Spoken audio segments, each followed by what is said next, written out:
ಕೃಷ್ಣನ ಒಂದ್ ಮಾಡೋದಕ್ಕೆ ಶಾರದತ್ತೆ ಹೆಲ್ಪ್ ತಗೋ ಅಂತ ಶಾಂತನೂ ಹೇಳಿದ್ರು. ಅದಕ್ಕೆ ಶಾಂತನು ಜೊತೆ ಹೋದೆ. ಅವರು ನನ್ನ ನೋಡಿ ಎಷ್ಟು ಖುಷಿ ಪಟ್ರು ಗೊತ್ತಾ.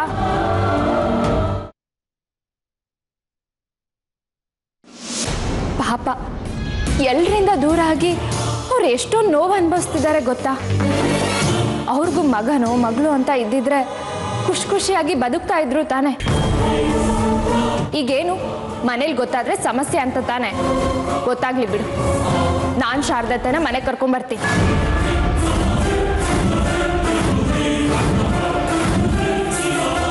ಶಾರದತ್ತೆ ನಮ್ಮನೆಲ್ಲೇ ಇರಬೇಕು, ಎಲ್ರ ಜೊತೆ.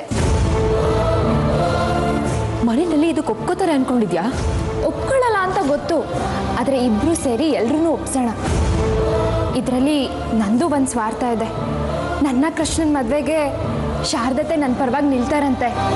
ಅವ್ರು ನನ್ನ ಪರವಾಗಿ ನಿಂತರೆ ನಾಳೆ ಸಮಸ್ಯೆ ಆಗೋದು ತಪ್ಪುತ್ತೆ ಅಲ್ವಾ. ಹೇಗಿದ್ರು ನೀನು ಭಾಷೆ ಕೊಟ್ಟಿದೀಯಾ, ನನಗೋಸ್ಕರ ಶಾರದತ್ತೆ ಮನೆಗೆ ಬರೋದನ್ನು ಒಪ್ಕೊಳ್ಳೇಬೇಕು. ನೋಡು, ನಾನೇ ನಿಮ್ಮ ಮನೆಯಲ್ಲಿ ಆಶ್ರಯ ತಗೊಂಡಿದ್ದೀನಿ.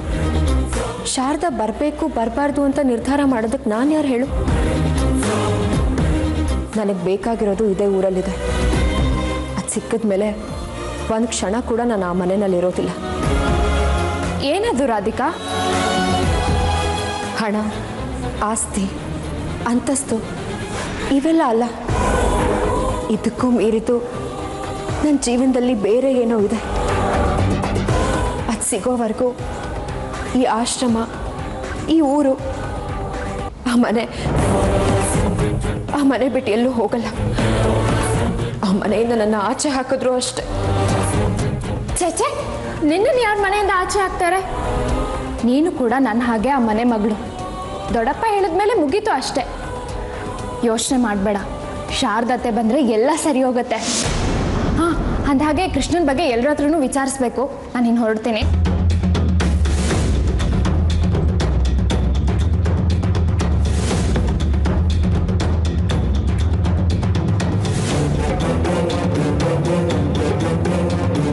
ಅಂದರೆ ಸದ್ಯದಲ್ಲೇ ಅಮ್ಮ ಆ ಮನೆ ಸೇರ್ಕೊಳ್ಳೋ ದಿನ ಹತ್ರ ಬಂತು ಅಂತ ಆಯ್ತು. ರಾಧಿಕಾ, ನಮ್ಮಿಬ್ಬರ ಮಧ್ಯೆ ಇದ್ದ ಕರಾರನ್ನ ಮುರಿದು ಬಿಟ್ಟಿದೀಯಾ ಅಥವಾ ಮರೆತು ಬಿಟ್ಟಿದೀಯಾ? ಒಂದೇ ಒಂದು ವಿಚಾರ ಕೂಡ ಹೊರಗೆ ಬರಬಾರದು. ನಾನು ಶಾರದ ಮಗ ಅನ್ನೋ ವಿಚಾರ ಹೊರಗೆಲ್ಲಾದ್ರೂ ಗೊತ್ತಾದರೆ ಏನು ಸಮಸ್ಯೆ ಆಗುತ್ತೆ ಅನ್ನೋದನ್ನ ಹೇಳೋ ಅವಶ್ಯಕತೆ ಇಲ್ಲ ಅನ್ಕೋತೀನಿ. ದಯವಿಟ್ಟು ಜಾನಕಿ ಬಾಳನ್ನ ಹಾಳು ಮಾಡಬೇಡ. ನನ್ನ ಜೀವನದಲ್ಲಿ ಆಟ ಆಡ್ತಿರೋದೇ ಸಾಕು.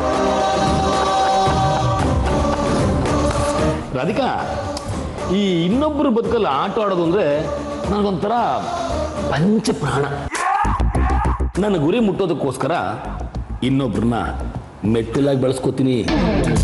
ಆ ಮೆಟ್ಟಿಲುಗಳಲ್ಲಿ ಮುಖ್ಯವಾದ ಮೆಟ್ಟಿಲು ಅಂದ್ರೆ ಒಂದು ರಾಧಿಕಾ, ಇನ್ನೊಂದು ಜಾನಕಿ. ನನಗೂ ಅಯ್ಯೋ ಅನ್ಸುತ್ತೆ, ನಿನ್ನ ಕೋಪ ಎಂತದ್ದು ಅಂತ ನನಗೆ ಗೊತ್ತು. ಆದರೂ ನಿನ್ನಂಥ ಕೋಪಿಷ್ಟ ಹೆಣ್ಣನ್ನು ಬ್ಲ್ಯಾಕ್ ಮೇಲ್ ಮಾಡೋದ್ರಲ್ಲಿ ಒಂಥರ ಮಜಾ ಅಲ್ವಾ?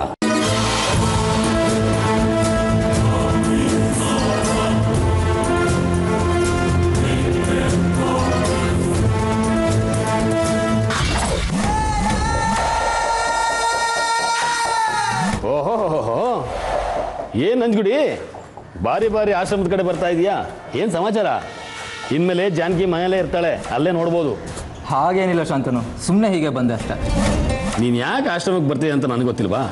ಅದು ಬಾಯಿ ಬಿಟ್ಟು ಬೇರೆ ಕೇಳ್ಕೊಂಡಿದ್ಯಾ ಅವಳು ನನ್ನನ್ನು ಒಂದು ಮಾಡಿ ಅಂತ.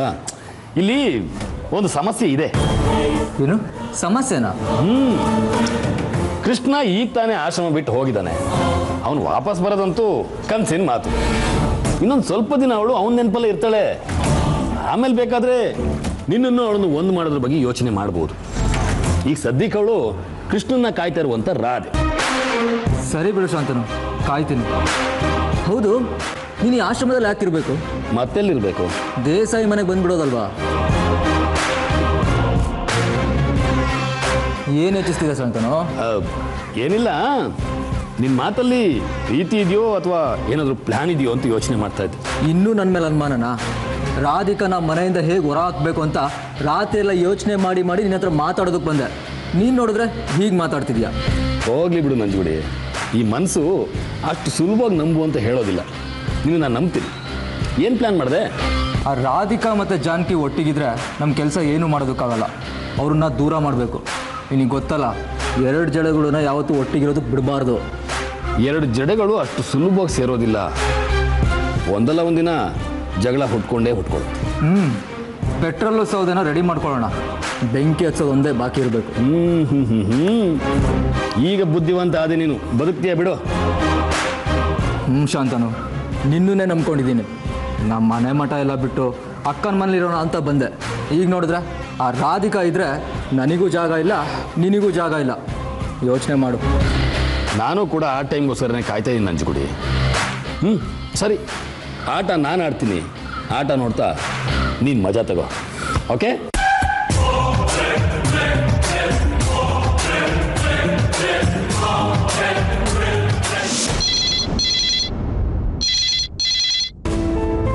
ಹಲೋ. ಅರೆ ಶೀಲಾ, ಏನು ಬರ್ತಾ ಇದೀಯಾ? ನಾಳೆನಾ? ಸರಿ ಆಯ್ತು, ಎಲ್ರೂ ನಿನ್ಗೋಸ್ಕರ ಕಾಯ್ತಾ ಇದ್ದೀವಿ. ಸರಿ, ಹಾಗಾದ್ರೆ ದೊಡ್ಡಪ್ಪಂಗೆ ಈಗಲೇ ವಿಷಯ ಹೇಳ್ತೀನಿ. ಸರಿ, ಬಾಯ್. ಜಾನಕಿ, ಯಾರದ್ದು ಫೋನು? ಏನು ಇಷ್ಟೊಂದು ಖುಷಿಯಾಗಿದೆಯಾ? ಶೀಲಮಣ್ಣ ಬರ್ತಾ ಇದ್ದಾನಂತೆ. ಏನು, ಶೀಲಂ ಬರ್ತಾ ಇದ್ದಾರಾ? ಹೌದು, ಈಗ ತಾನೇ ಫೋನ್ ಮಾಡಿದ್ದ. ನಾಳೆನೇ ಬರ್ತಾ ಇದ್ದಾನಂತೆ. ದೊಡ್ಡಪ್ಪನ ಹತ್ರ ಹೇಳ್ತೀನಿ. ದೊಡ್ಡಪ್ಪ, ದೊಡ್ಡಮ್ಮ, ಏನೆಲ್ಲ ಎಷ್ಟು ಖುಷಿಯಾಗಿದ್ದೀರಾ? ಶೀಲಂ ಬರ್ತಾ ಇದ್ದಾನಂತೆ. ಸೌಪರ್ಣಿಕಾ, ಕೊನೆಗೂ ಮನೆಗೆ ಬರೋ ಮನಸ್ಸು ಮಾಡ್ದೆ ನೋಡೋ.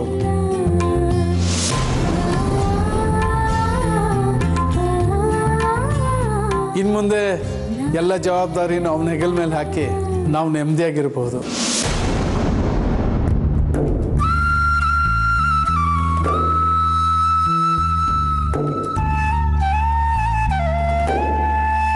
ಸೌಪರ್ಣಿಕಾ,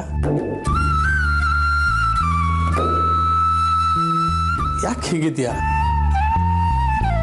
ಏನಾಗಿದೆ? ದೊಡ್ಡಮ್ಮ ಮತ್ತೆ ಶೀಲಂ ಮೊದ್ಲಿಂದನೂ ಮಾತಾಡೋದಿಲ್ವಲ್ಲ. ಇವಾಗ ಶೀಲಂ ಬಂದ್ರೆ ಅವನ ಹತ್ರ ಹೇಗ್ ಮಾತಾಡೋದು ಅಂತ ಯೋಚನೆ ಮಾಡ್ತಿದ್ದಾರೆ ಅನ್ಸುತ್ತೆ, ಅಲ್ವಾ ದೊಡ್ಡಮ್ಮ? ಹೌದು.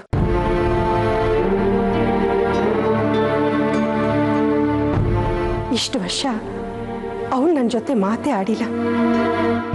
ನನ್ನ ಮಗಳನ್ನ ಜಾತ್ರೆಯಲ್ಲಿ ಕಳೆದು ಹಾಕ್ತಾ ಅನ್ನೋ ಕಾರಣಕ್ಕೆ ನಾನು ಅವನ ಜೊತೆ ಮಾತು ಬಿಟ್ಬಿಟ್ಟಿದ್ದೆ. ಈಗ ಇದ್ದಕ್ಕಿದ್ದ ಹಾಗೆ ಅವನ ಮುಂದೆ ಹೇಗೆ ನಿಲ್ಲೋದು?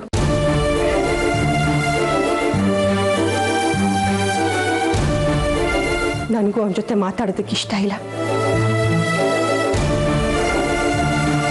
ನನಗೆ ನೋವು ಕೊಟ್ಟ ಅನ್ನೋದು ನನ್ನ ಮನಸ್ಸಿನಲ್ಲಿ ಯಾವತ್ತೂ ಇದ್ದೇ ಇರುತ್ತೆ. ಅವ್ನು ನನ್ನ ಮಗಳನ್ನ ನನ್ನಿಂದ ಕಿತ್ಕೊಂಡ ಅನ್ನೋದನ್ನ ನನ್ನ ಜೀವ ಇರೋವರೆಗೂ ನಾನು ಮರೆಯೋದಿಲ್ಲ.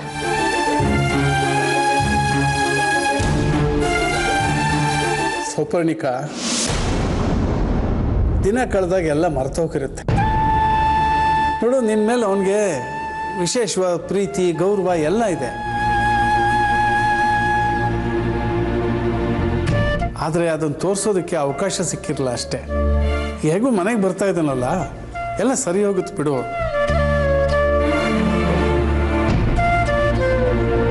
ನೀನು ಅಷ್ಟೇ ಸಣ್ಣ ಮಗು ಥರ ಹಠ ಮಾಡ್ತಾ ಕೂತಿರ್ಬಾರ್ದು. ಯಾರಾದರೂ ಬೇಕು ಅಂತ ಮಾಡಿರ್ತಾರ? ಒಂದ್ಸಲ ಅವ್ರು ಬಂದರೆ ಎಲ್ಲ ಸರಿ ಹೋಗುತ್ತೆ ಬಿಡಿ. ಆದರೆ ನನಗೀಗ ಬೇರೆ ವಿಷಯಕ್ಕೆ ಭಯ ಆಗ್ತಿದೆ. ಭಯ ಅಂದರೆ? ಒಂದು ವೇಳೆ ಅವರು ಚಿಕ್ಕ ಯಜಮಾನ್ರ ವಿಷಯನ ನನ್ನ ಹತ್ರ ಯಾಕೆ ಮುಚ್ಚಿಟ್ರಿ ಅಂತ ಕೇಳಿದ್ರೆ ಏನು ಹೇಳೋದು?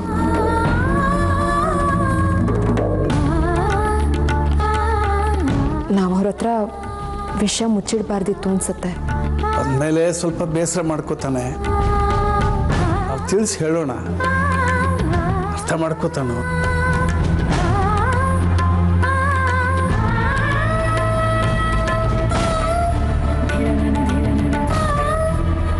ದೊಡ್ಡಮ್ಮ ಪ್ಲೀಸ್ ಬೇಜಾರು ಮಾಡ್ಕೋಬೇಡಿ. ಅಣ್ಣಂಗೆ ನಿಮ್ಮ ಮೇಲೆ ಯಾವುದೇ ರೀತಿ ಕೋಪ ಇಲ್ಲ. ನೀವು ಅವನ ಬಗ್ಗೆ ಕೋಪ ಮಾಡ್ಕೋಬೇಡಿ. ಇಲ್ಲ ಜಾನಕಿ, ನನ್ಗೆ ಅವನ್ನ ನೋಡಿದ್ರೆ ನನ್ನ ಮಗಳು ಮಧುಮಿತ ನೆನಪಾಗ್ತಾಳೆ. ನಾನು ಅವನ ಹತ್ರ ಮಾತಾಡೋದಿಲ್ಲ ಅಷ್ಟೇ. ಅಮ್ಮ ಶೀಲಂ ಬಗ್ಗೆ ತುಂಬ ಬೇಜಾರು ಮಾಡ್ಕೊಂಡಿದ್ದಾರೆ ಅನ್ಸುತ್ತೆ. ಇಲ್ಲ ರಾಧಿಕಾ, ನಿಜವಾಗ್ಲೂ ಕೋಪ ಮಾಡ್ಕೊಂಡಿದ್ದಾರೆ ಅಂತ ಅನ್ಕೊಂಡಿದ್ಯಾ? ಅವ್ರು ಹೊರಗಡೆ ಮಾತ್ರ ಕೋಪದಲ್ಲಿರ್ತಾರೆ ಅಷ್ಟೆ. ಮನಸ್ಸಲ್ಲಿ ಅವನ ಬಗ್ಗೆ ತುಂಬ ಪ್ರೀತಿ ಇಟ್ಕೊಂಡಿದ್ದಾರೆ. ಹೊರಗಡೆ ತೋರಿಸ್ಕೊಳ್ಳಲ್ಲ ಅಷ್ಟೆ.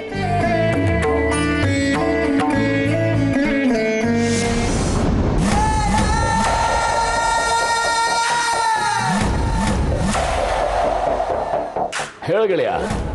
ಏನು ಗೆಳೆಯನ? ಏನು ಶಾಂತನು ಹೊಸ ಹೆಸರಿಟ್ಬಿಟ್ಟಿದ್ಯಾ? ಅಲ್ವಾ ಮತ್ತೆ ನಂಜುಗುಡಿ, ಯಾರು ನಮ್ಮ ಪರವಾಗಿ ಕೆಲಸ ಮಾಡ್ತಾರೋ, ಯಾರು ನಮ್ಮ ಮನಸ್ಸನ್ನು ಅರ್ಥ ಮಾಡಿಕೊಂಡು ನಮ್ಮ ವ್ಯವಹಾರದಲ್ಲಿ ಅವ್ರನ್ನ ತೊಡಗಿಸ್ಕೋತಾರೋ ಅವರೆಲ್ಲ ನಮ್ಮ ಗೆಳೆಯರೇನೆ. ಏನಂತೀಯ? ಥ್ಯಾಂಕ್ಸ್ ಶಾಂತನು. ಈಗ ನಿನ್ನ ಹತ್ರ ಒಂದು ವಿಚಾರ ಮಾತಾಡೋಣ ಅಂತ ಕಾಲ್ ಮಾಡಿದೆ. ಏನದು? ಈಗ ನಮ್ಮ ಮನೆಗೆ ಹೊಸ ಗೆಸ್ಟ್ ಬರ್ತಿದ್ದಾರೆ. ಗೆಸ್ಟ್ ತಾನೆ, ಬಂದು ಹೋಗ್ತಾರೆ ಬಿಡು, ಅದಕ್ಕೆ ತಲೆ ಕೆಡ್ಸ್ಕೊತೀಯ? ಬರೋರು ಬಂದೋದ್ರೆ ಪರವಾಗಿಲ್ಲ, ಆದರೆ ಇಲ್ಲೇ ಇರೋದಕ್ಕೆ ಬರ್ತಾ ಇದ್ದಾರೆ. ಯಾರದು? ಅಕ್ಕನ ಮಗ ಶೀಲಂ. ಯಾಕೆ ಶಾಂತನು, ಏನಾಯ್ತು? ಗೊತ್ತು ಒಂದು ಕ್ಷಣಕ್ಕೆ ನಿನಗೆ ತಲೆ ಕೆಟ್ಟಿರುತ್ತೆ ಅಂತ. ಏನು ಮಾಡೋದು, ಸತ್ಯ ಒಪ್ಕೊಳ್ಳೇಬೇಕು. ನನಗೆ ಅಕ್ಕನ ಮಗ ಬರ್ತಿದ್ದಾನೆ ಅಂತ ಖುಷಿ ಪಡಬೇಕೋ ಅಥವಾ ನಾನು ಎದುರಾಳಿ ಬರ್ತಿದ್ದಾನೆ ಅಂತ ದುಃಖ ಪಡಬೇಕೋ ಗೊತ್ತಾಗ್ತಿಲ್ಲ. ಅವನು ಹೇಗೆ? ನನಗೂ ಸರಿಯಾಗಿ ಗೊತ್ತಿಲ್ಲ. ಅಕ್ಕ ಹೇಳೋ ಹಾಗೆ ಅಮ್ಮನ ಮಗ ಅಂತಿರ್ತಾಳೆ. ನಿಮ್ಮ ಅಕ್ಕನ ಮಾತು ನಾನು ನಂಬೋದಕ್ಕಾಗಲ್ಲ. ಜಾನಕಿಗೂ ಹಾಗೆ ಹೇಳಿದ್ರು. ಆದರೆ ಮುಂದೆ ಏನಾಯ್ತು ಅಂತ ಗೊತ್ತು ತಾನೆ? ರಾಧಿಕಾ ಚಂಚ ತರನೇ ಕೆಲಸ ಮಾಡಿದ್ರು ಅವರು. ಈಗ ಹೇಗೆ ನಂಬೋದಕ್ಕಾಗುತ್ತೆ ಅವ್ರನ್ನ? ಎಲ್ಲಿ ನಿಮ್ಮಕ್ಕ? ರಾಧಿಕಾನ್ ದತ್ತು ತಗೊಳ್ಳೋ ವಿಚಾರವಾಗಿ ಮುನ್ಸ್ಕೊಂಡು ತವ್ರ ಮನೆಗೆ ಹೋಗಿದ್ದಾಳೆ. ಅಲ್ಲಿಂದ ಹಾಸ್ಪಿಟ್ಲಿಗೆ ಓಡಾಡ್ತಿದ್ದಾಳೆ. ಅವನು ದೊಡ್ಡಪ್ಪನ ಥರ ನ್ಯಾಯ ನೀತಿ ಅಂತ ಹೋದ್ರೆ ಏನು ಮಾಡೋದು? ನಮ್ಮ ಕೆಲಸಕ್ಕೆ ಏನಾದ್ರು ಹಿನ್ನಡೆ ಆಗ್ಬೋದಾ? ಅದನ್ನ ನೋಡ್ಕೊಳ್ಳೋದಕ್ಕೆ ನೀನಿದೆಯಲ್ಲ ಶಾಂತನು. ನಿನ್ನ ಮಾತನ್ನು ನಾನು ಕೇಳ್ತೀನಿ. ಇಬ್ಬರು ಸೇರಿ ಅವನು ಹೇಗೆ ಮನೆಗೆ ಬಂದೋ ಹಾಗೆ ವಾಪಸ್ ಹೋಗೋಗಿ ಮಾಡೋಣ. ಅದು ಅಷ್ಟು ಸುಲಭ ಅಲ್ಲ ಅನ್ಸುತ್ತೆ. ಬಿಡು, ನಾನು ಬೇರೆ ಏನೋ ಪ್ಲ್ಯಾನ್ ಮಾಡ್ತೀನಿ. ಅವನ ಮನೆಗೆ ಬಂದರೂ ಕೂಡ ನಾವು ದೇಸಾಯಿ ಮನೆಯನ್ನು ವಶ ಮಾಡ್ಕೊಳ್ಳೋದಕ್ಕೆ ಏನೂ ತೊಂದರೆ ಆಗದ ರೀತಿ ನೋಡ್ಕೊಳ್ಳೋಣ. ನೋಡು, ನಾನು ಶಾರದಾ ಮಗ ಅನ್ನೋದು ಮನೆಯಲ್ಲಾಗಲಿ ಶೀಲಂಗಾಗಲಿ ಗೊತ್ತಾಗಬಾರ್ದು. ಕೆಲಸ ಕೆಟ್ಟೋಗುತ್ತೆ. ಹೇಳಿದ್ರೆ ನೀನು ಹೇಳಬೇಕಷ್ಟೆ. ನಾನಂತೂ ಅಕ್ಕಂಗೂ ಹೇಳಲ್ಲ ಈ ವಿಚಾರ. ಸರಿ, ಅವನು ಬಂದಮೇಲೆ ಅವನೊಂದು ಸ್ವಲ್ಪ ನಿಗಾ ಇಡು. ಏನಾದರೂ ಮಾಹಿತಿ ಸಿಕ್ಕಿದ್ರೆ ನನಗೆ ಫೋನ್ ಮಾಡು. ಓಕೆ? ಸರಿ ಶಾಂತನು. ಶೀಲಂ ಸಾಹೇಬ್ರೆ, ನೀವು ಹೇಗೆ ಬಂದ್ರೋ ಹಾಗೆ ವಾಪಸ್ ಹೋಗೋದೊಂದೇ ದಾರಿ ನಿಮಗೆ. ನಿಮ್ಮ ಪಾಡಿಗೆ ನೀವಿದ್ರೆ ಶೀಲವಂತರಾಗಿ ಇರ್ತೀರಾ. ಮುಂದುವರೆದಕ್ಕೆ ಏನಾದರೂ ಬಂದರೆ, ಈಗಾಗಲೇ ದೇಸಾಯಿ ಮರದಲ್ಲಿ ಒಂದು ಕೊಂಬೆನ ನನ್ನ ವಶಕ್ಕೆ ತಗೊಂಡಿದ್ದೀನಿ. ಗೊಂಬೆ ಥರ ಇದ್ಬಿಡಿ. ಗೊಂಬೆ ಆಗೋದಕ್ಕೆ ಏನಾದರೂ ಬಂದರೆ ಕತ್ರ ಸಾಕ್ಬಿಡ್ತೀನಿ.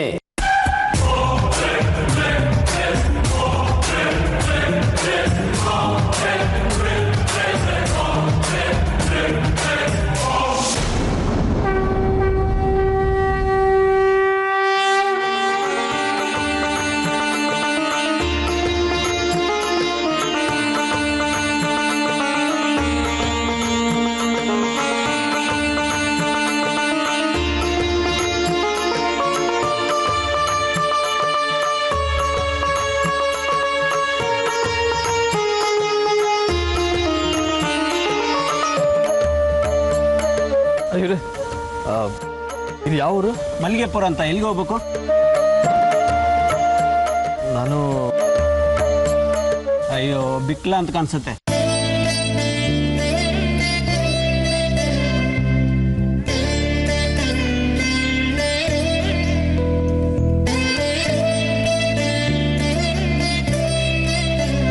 ಏನು ಹೇಳ್ತಾ ಇದ್ದೀರಿ? ಅಲ್ಲ, ಇವತ್ತೇ ಆಶ್ರಮದಿಂದ ಹೊರಟು ಬರ್ಬೇಕಾ? ಯಾಕೆ ಅಂತ? ಸರಿಮ್ಮ, ಈಗಲೇ ಹೊರಡ್ತೀನಿ. ನಂಜುಡಿ, ನಾನು ಆಶ್ರಮದಿಂದ ಹೊರಗಡೆ ಹೋಗ್ತಾ ಇದ್ದೀನಿ. ಹೊರ ಹೋಗ್ತಿದ್ಯಾ? ಎಷ್ಟು ದಿನ? ಮತ್ತೆ ಯಾವತ್ತೂ ಆಶ್ರಮದ ಕಡೆ ಬರೋದೇ ಇಲ್ಲ. ಇನ್ನೇನಿದ್ರು ಅಮ್ಮನ ಜೊತೆ ಇದ್ಕೊಂಡು ಉಳಿದ ಕೆಲಸಗಳನ್ನ ಮಾಡ್ಕೊಂಡು ಹೋಗ್ತೀನಿ. ಮತ್ತು ನೀನು ಯಾಕೆ ಇಲ್ಲಿ ಇಷ್ಟು ದಿನ ಇದ್ದೆ? ಅದು ಒಂದು ಕಾರಣ ಮಾತ್ರ ಗೊತ್ತಾಗಿಲ್ಲ ನನಗೆ.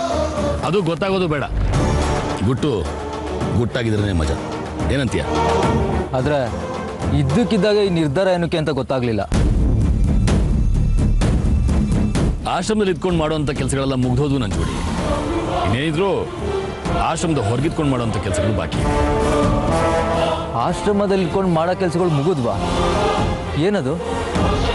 ನೋಡು, ನಾನು ಗುಣ ಆಗಬೇಕು ಅಂತ ಕಾಯ್ತಾ ಇದ್ದೆ. ಈಗ ಗುಣ ಆಗಿದೆ, ಅದಕ್ಕೆ ಹೋಗ್ತಾ ಇದ್ದೀನಿ. ನೀನು ಗುಣ ಆಗಿ ತುಂಬ ದಿನಗಳೇ ಕಳೆದೋದು ಶಾಂತನು. ಈಗ ನಾನು ನಿನ್ನ ಹುಡುಗ, ಎಲ್ಲ ವಿಚಾರನೂ ಹೇಳಬೇಕಂತ ಅನ್ಸಲ್ವಾ ನಿಂಗೆ? ಸರಿ, ಕೇಳಿಸ್ಕೊ. ದೇಸಾಯಿ ಮನೆ ಗದ್ದಿಗೆ ಮೇಲೆ ಕುತ್ಕೋಬೇಕು ಅನ್ನೋ ಆಸೆಗೆ ಈಗ ಜೀವ ಬಂದಿದೆ. ಅದಕ್ಕೆ ತಕ್ಕ ವ್ಯವಸ್ಥೆಗಳನ್ನ ಮಾಡ್ಕೋಬೇಕಲ್ವಾ? ಅದಕ್ಕೆ ಅಮ್ಮನ ಜೊತೆ ಇರೋ ನಿರ್ಧಾರ ಮಾಡ್ಕೊಂಡಿದ್ದೀನಿ. ಅಮ್ಮನ ಜೊತೆ ಕೂಡ ಕೇವಲ ಸ್ವಲ್ಪ ದಿನ ಅಷ್ಟೇ ಇರೋದು. ಆಮೇಲೆ ನಮ್ಮ ವಾಸ್ತವ್ಯನ ದೇಸಾಯಿ ಮನೆಗೆ ಬದಲಾಯಿಸ್ಕೊತೀವಿ. ಅಷ್ಟು ಸುಲಭ ಅಲ್ಲ ಶಾಂತನು. ಯಾವುದು ಸುಲಭ ಅಲ್ಲ.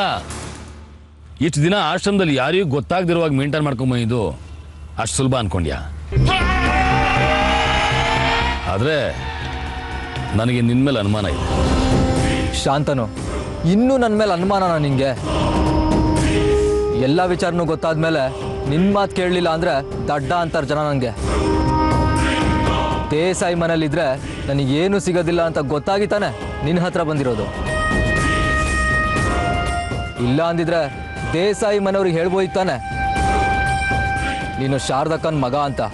ಏನು ಕೇಳಲಿಲ್ಲ ಹೇಳು? ನಿನ್ನ ಜೊತೆ ಇದ್ರೆ ಒಂದು ಸ್ವಲ್ಪನಾದ್ರೂ ಏನಾದರೂ ಸಿಗುತ್ತೆ ಅಂತ. ಅಲ್ಪ ಸ್ವಲ್ಪ ಅಲ್ಲ ನಂಜುಗುಡಿ, ನಿನಗೆ ಎಷ್ಟು ಬೇಕೋ ಅಷ್ಟು ಸಿಗುತ್ತೆ. ಅದು ಅಲ್ಲದೆ ನಿನಗೆ ಜಾನಕಿನ ಕೊಟ್ಟು ಮದುವೆ ಮಾಡಬೇಕು ಅಂತ ನಾನು ಅಮ್ಮ ಯೋಚಿಸ್ತಾ ಇದ್ದೀವಿ. ಸರಿ, ಆದರೆ ರಾಧಿಕಾನ್ ಏನು ಮಾಡೋದು? ಅವಳು ಮನೆ ಬಿಟ್ಟು ಹೋಗೋ ಪೈಕಿ ಅಂತೂ ಅಲ್ಲ.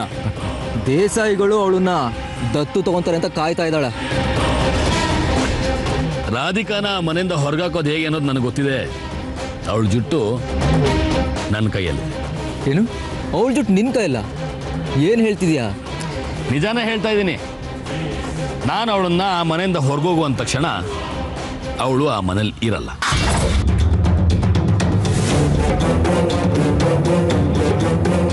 ಏನು ಯೋಚಿಸ್ತಾ ಇದೀಯ ನಂಜುಡಿ? ನಾನು ಸತ್ಯನೇ ಹೇಳ್ತಾ ಇದ್ದೀನಿ.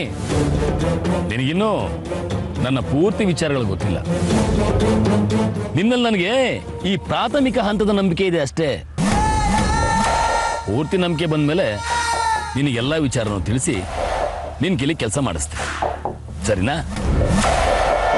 ಅಂದ್ರೆ ರಾಧಿಕಾಗೂ ನಿನಗೂ ಮೊದಲಿಂದನೂ? ಹೌದು, ಪರಿಚಯ ಇದೆ.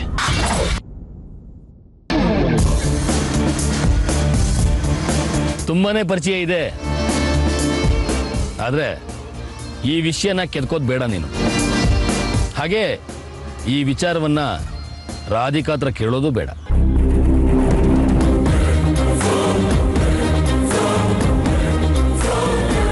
ಅರ್ಥ ಆಯ್ತಾ? ಸರಿ ಶಾಂತನು, ನೀನಾಗಿ ನೀನೇ ಹೇಳೋವರೆಗೂ ನಾನೇನು ಕೇಳಲ್ಲ. ನೀನು ನನ್ನನ್ನು ಪೂರ್ತಿ ನಂಬೋದು. ನಾನು ನಿನ್ನನ್ನು ನಂಬಿದ್ದೀನಿ. ಸರಿ, ಹಾಗಾದ್ರೆ ಅದನ್ನ ಕಾಲನೇ ನಿರ್ಧಾರ ಮಾಡುತ್ತೆ. ನನ್ನ ಪರವಾಗಿ ನಿಂತರೆ ಸಿಹಿ, ನಿಲ್ಲಿಲ್ಲ ಅಂದ್ರೆ ಕಹಿ. ನೀನೇ ನಿರ್ಧಾರ ಮಾಡ್ಕೊ. ಸಿಹಿ ಬೇಕೋ ಕಹಿ ಬೇಕೋ? ಬರಲಾ?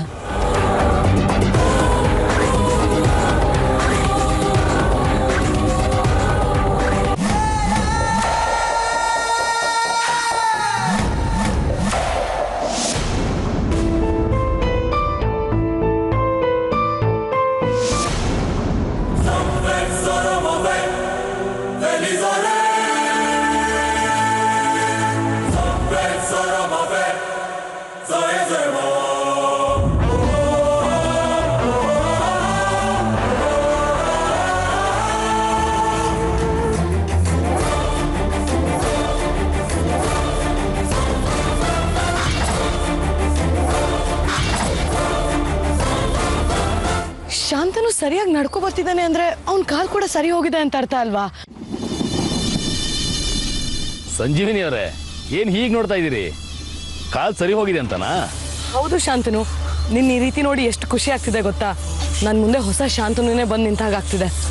ಇನ್ನು ಮುಂದೆ ನಿಮ್ಮ ಕಣ್ಣಿಗೆ ಈ ಶಾಂತನು ಹೊಸದಾಗೆ ಕಾಣಿಸೋದು. ನನಗೂ ಇದೆಲ್ಲ ಹೇಗಾಯ್ತು ಅಂತ ಗೊತ್ತಿಲ್ಲ. ರಾತ್ರಿ ಮಲಗಿದ್ದೆ, ಬೆಳಿಗ್ಗೆ ಎದ್ದು ನೋಡಿದ್ರೆ ಕಾಲ್ ಸರಿ ಹೋಗ್ಬಿಟ್ಟಿದೆ.